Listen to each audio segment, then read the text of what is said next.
થવાની છે, દુનિયાની અંદર બધી જ ચીજો આવશે અને જવાની છે. આપણે બધાને એકબીજા માટે અને જે જનતા આપણી ઉપર ભરોસો મૂકે છે, જે એરિયામાં વિસ્તારમાં આપણે રહીએ છીએ, એ જનતા આપણી ઉપર ભરોસો મૂકવી જોઈએ.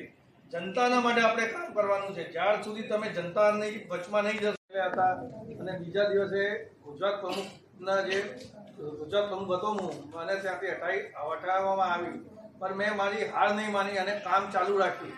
તો આજે એ કામના જો તો કોઈની સાથે આપણું મન દુઃખ હોય અને આપણે બેસી જઈએ કે આજે રાજુભાઈ પાર્ટીની અંદર સક્રિય છે, એમની વાતો પાર્ટીના પ્રમુખ અથવા પાર્ટીનો નેતૃત્વ માને છે, તો આપણે ચૂપ બેસી જવાનું નહીં, આપણે વધારે કામ કરવાનું.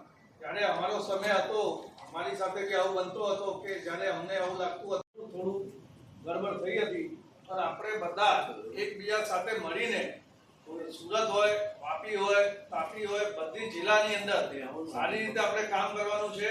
એકબીજા સાથે મળીને કામ કરવાનું છે.